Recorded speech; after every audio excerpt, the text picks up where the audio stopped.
kan? Iya, kalibrasi, alat kalibrasi gitu. Kalibrasi pompa injeksi kan? Nanti sama. Dulu sebelum ada rotari, yang adanya hanya inline aja. Nanti dia bentuknya nanti seperti apa itu yang ada di bawah, seperti injeksi pada mobil bensin, alatnya sama. Ya. Dia nanti berputar pada putaran tertentu dan akan berhenti pada waktu yang sudah ditentukan. Contohnya nanti dia gini kira-kira gambar alatnya. Ya. Inilah dia alatnya.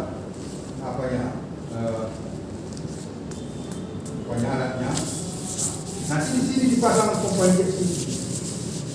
Di sini dia salur pipanya, ya, yang diisi ke burek atau botol CC ya, botol CC, supaya mengetahui. Nanti banyak ada tombolnya, ya, seperti ini ya. Nanti dia bentuk dinamo. Yang berputar dengan putaran RPM tertentu. Jadi hubungan seperti ini. Waktu nanti kita hidupkan, kita tekan tombol start, dia akan berputar. Dan ini nanti, ya otomatis nanti ini dia tangki bahan bakar. Seperti rangkaian dalam mesin, dalam mobil. Jadi nanti berputar di mana nanti injektor ini akan menyemprotkan bahan bakar ya sesuai dengan fungsinya, sama seperti yang di mesin. Cuman di sini diisikan ke sebuah tabung CC centimeter kubik atau burek. Kan ada itu dibeli itu di toko-toko apa itu ada, toko-toko kimia ada, atau di swalayan ada, atau gelas CC itu namanya. Dia seperti ini. Sama yang steam rotary. Steam rotary juga seperti ini alatnya. Ya, seperti ini alatnya, steam rotary. Ya, ini dia. Tapi dia nanti kan gini. Di sini ada bautnya. Kalau kita mau membuang angin, di sini dia ada bautnya. Nanti ada tutupnya lagi. Seperti ini. Tapi kalau yang rotary dia nanti seperti ini juga. Cuman bedanya apa? Pada pegangan ini, dia pada pegang, karena rotary bentuknya kan kira-kira seperti ini bentuknya. Ini dia pipanya kan? Dia di sini pipa yang ke injektor. Sama aja itu ya. Itu dia apanya. Cuman di sini nanti kalau nanti kita mau buang udara, ya, ini di starter, di sini yang kita buka. Kalau ini enggak, ini ada pompa priming pump, pompa tangan. Pompa di mana priming pump itu dia fungsinya dua. Satu memompakan bahan bakar waktu mesinnya hidup, ya. Satu bisa digunakan waktu kita buang udara. Hanya di situ bedanya. Jadi kalau peralatan ini nggak usah bingung, sama aja. Artinya gini, sebelum produk itu dipasarkan, itu sudah dilengkapi dulu peralatannya. Suku cadangnya sudah dilengkapi dulu. Seperti itu dia Pak.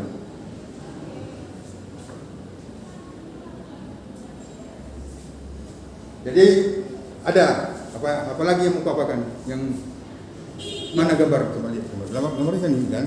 Iya. Enggak bawah. Enggak, apa ke atas. Tunggu. Lagi. Lagi. Ini yang inline Pak dah. Ini inline ya, tuh naik.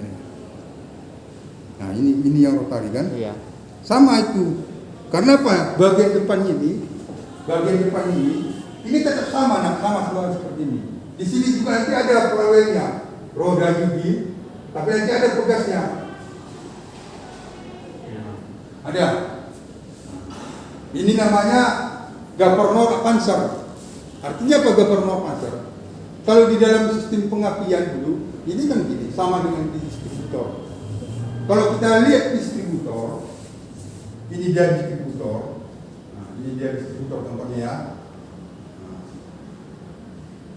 ini distributor. Di sini ada pemberatnya, ada pegasnya, nanti apanya. Ini dengan ini sama, namanya Governor Panzer.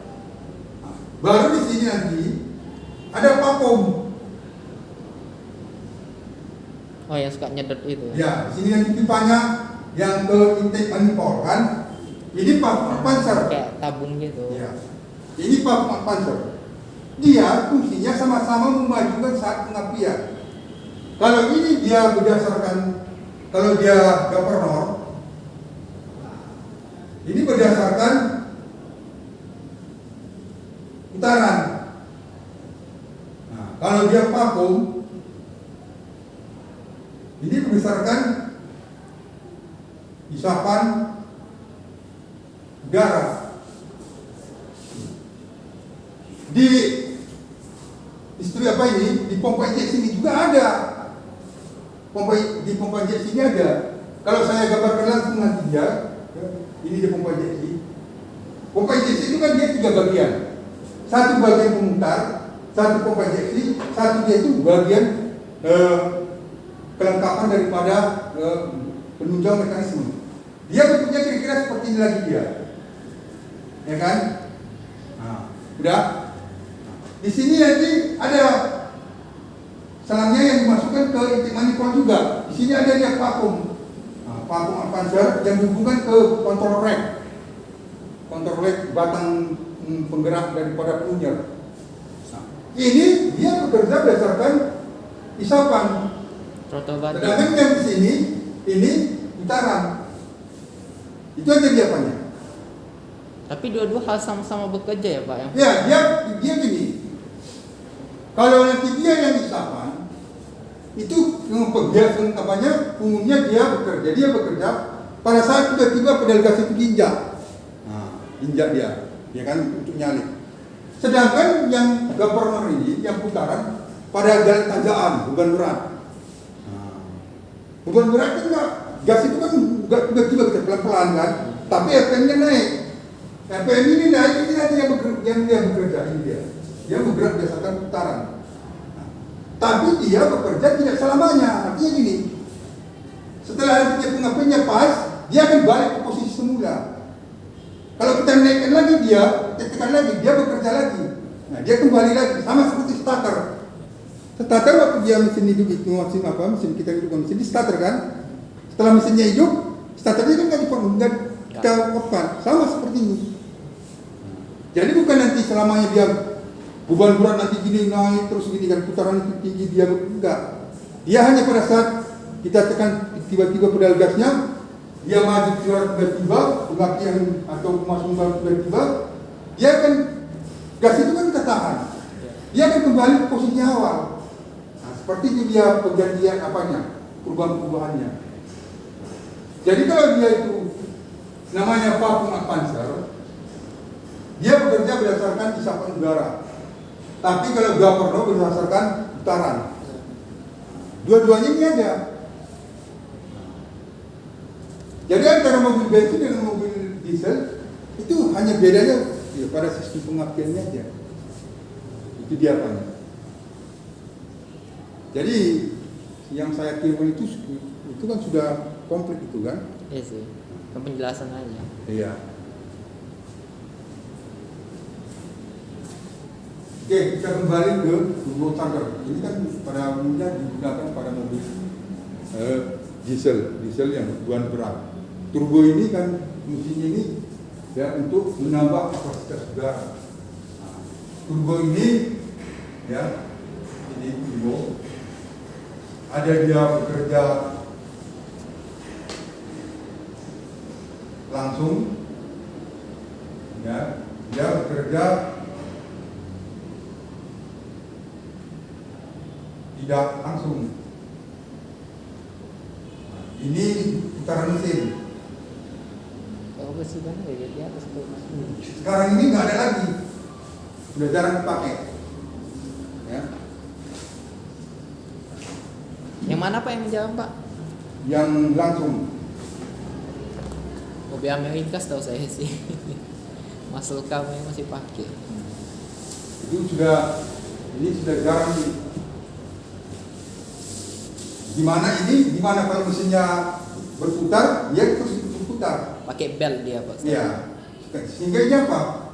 Ini tidak dipakai lagi. Yang dipakai sekarang dia bekerja langsung itu pada tidak langsung ya, atau dia ya turbo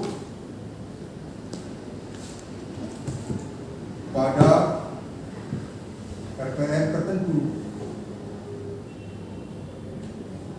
Karena ini digerakkan oleh gas buang. Digerakkan oleh gas buang.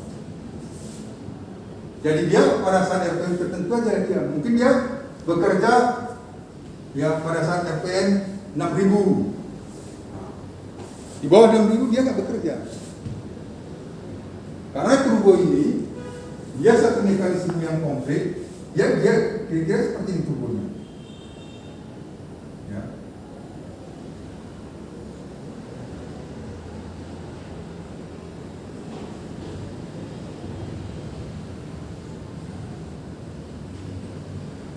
Ini dia apa ya? Yang digerakkan oleh gas bekas.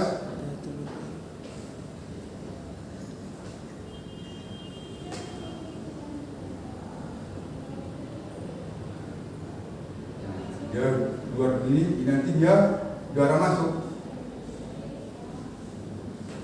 Udara masuk. Yang nanti dia masuk ke dalam intake manifold saluran masuk. Seperti itu dia prosesnya.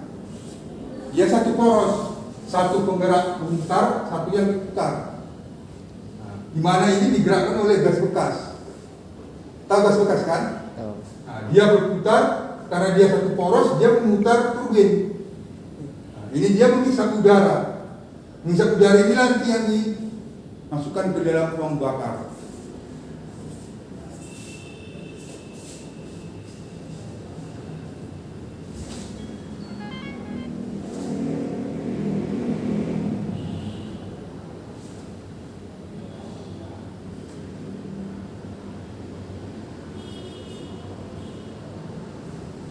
Baru ada lagi yang dikatakan intercooler, ya intercooler, di mana udara itu didinginkan, udara itu didinginkan dulu.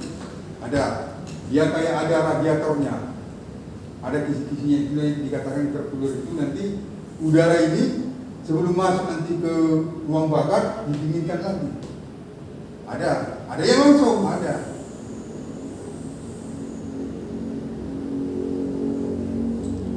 Nanti akan saya kirim filenya. Kebetulan HP saya tinggal di rumah karena tadi pas berangkat baterainya udah habis. Kalau tunggu charger udah kelar. Nanti saya kirim. Jadi inilah dia turbo charger ini. Jadi turbo charger itu dia itu kan pengisian bahan bakar atau udara ke ruang bakar, pengisian efisiensi. Nah, di mana bahan bakar itu udara itu disorong, dipenuhkan. Sorong dia supaya terjadi peningkatan daya. Nah, itu yang dikatakan turbocharger, supercharger, ada intercooler. Sebenarnya apapun namanya itu sama ya. Hanya merek nanti merek beda, namanya pasti berbeda. Itu aja. Itu makanya saya katakan kalau dalam otomotif ini nggak mesti semua kamu apa satu aja. Nah, satu aja kamu pahami, nanti yang lain-lain sama seperti itu dia. Nah, hanya beda-beda aja nanti. Beda-beda aja. Contohnya speed elektrik nanti ada nanti dua kabelnya situ, berarti satu badan satu positif kan? Kalau cuma satu kabelnya situ, berarti positif aja. Badannya udah langsung. Nah, seperti itu aja dia. Yang perlu kamu pahami. Nah, jangan nanti karena kamu pelajari yang dua kabelnya, ketika jumpa yang satu kabelnya udah bingung, nggak seperti itu. Itu makanya karakteristik dan cara kerja itu harus dipahami. Jadi dia walaupun berbeda, kiblatnya sama aja. Itu dia apanya. Kalau di dalam teknik otomotif, sama kayak seperti penggerak katup. Nah, sekarang ini ada yang sistem roller dia, roda kayak roda peluncur, kayak bearing, ada bearingnya. Kalau dulu kan enggak, mengapa dia pakai tuas? Ini mengalami kerugian efisiensi, gaya geseknya. Terus makanya dipakailah roller. Nah, di Jepang itu, di rocker aron itu dipasang itu yang namanya laharnya. Sehingga di situ karena dia lahar itu putar, gesekannya kecil. Jadi putar. Itu dia.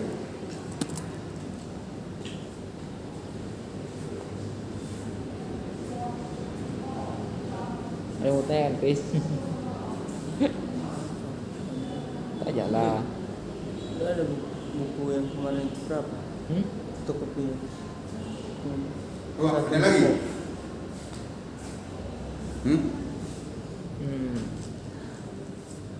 Kenapa Pak yang itu baca secara langsung Pak jangan dipakai? Padahal kan kok setahu saya yang secara langsung lebih kontan saat digas Pak. Gimana? Yang kalau secara langsung pakai belt itu, saya dengar-dengar orang bilang biasa lebih kontan kalau di gas, lebih terasa daripada turbo. Kadang turbo ada namanya lag gitu Pak, dimana saat gasnya Daripada turbo. nggak narik dia Pak. Sebenarnya gini. Itu kan sudah saya jelaskan tadi. Turbo itu dia tidak bekerja serta merta mesinnya hidup, tidak. Nah, kedua, turbo itu bekerja pada saat RPM tertentu.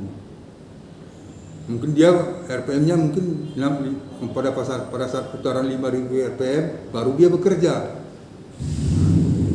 Jadi kalau konstannya sebenarnya sama sajanya kalau dia yang pakai, cuman karena dia ingin pakai peran lebih, ya bisa saja yang kapal turbo dia lebih konstan dia kan. Tapi harus kita lihat dulu teknologinya. Teknologinya gimana? Situ dia apanya? Itu makanya mesin itu kan tahun berapa katanya buat teman. Semakin tinggi teknologi itu, ya otomatis dia performanya semakin tinggi juga. Dan juga kalau yang turbo ini kan pada umumnya mobil-mobil besar ini. Kalau mobil kecil ada turbonya, ada, tapi dia elektrik. Turbo elektrik? Iya, ada elektrik. Sama kayak kipas radiator. Ada kipas radiator kan? Ada yang langsung digerakkan oleh mesin, ada yang pakai elektrik. Berdasarkan suhu. Kalau suhunya sudah 80 baru kipasnya berputar. Ada. Itu nanti kalau elektrik itu kan ada nanti kabelnya itu nanti dimasukkan ke sensor itu dimasukkan ke radiator. Nah, bagian radiator. Nah, kalau nanti dia sistem kipasnya elektrik pasti ada sensor radiatornya itu, sensor panas di radiator. Nah, kalau nanti dia radiator itu suhunya sudah 80, kipasnya berputar. Kalau sudah turun, kipasnya mati. Ada yang langsung begitu di start langsung berputar kipasnya. Pakai kuli kan? Ya. Ada. Sama seperti itu dia. Jadi sensor itu nanti bentuknya nanti bermacam-macam. Tapi kalau kamu ingin tahu bagaimana bentuk sensor panas, bisa kamu buka nanti dispenser. Nah, dispenser itu ada kan? Ya. Ada yang dingin, ada yang panas kan? Nah, jadi tabung dispenser itu ada situ sensornya. Yang di bulat kecil.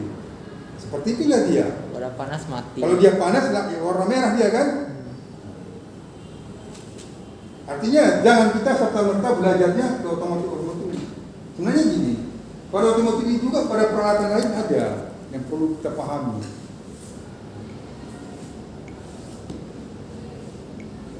Bagus, aku udah belajar terus dari tadi nih. Kalau dispenser itu kalau untuk apa? Kalau untuk keluarga bisa dibuat untuk mandi air panas.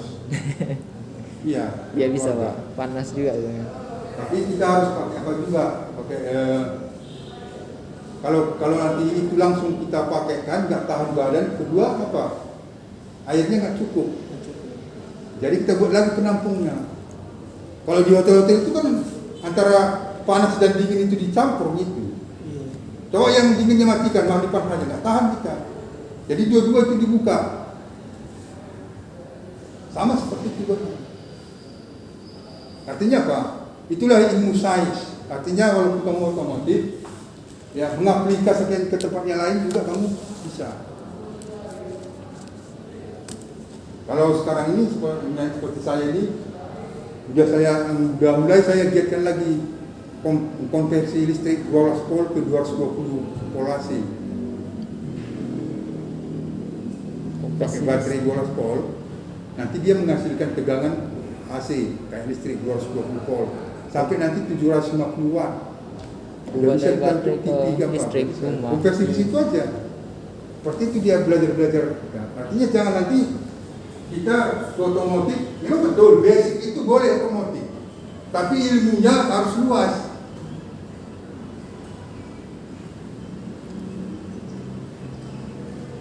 Oke, inilah dia materi kita apa ini. Berarti nanti Pak kirimkan lagi yang turbo ya.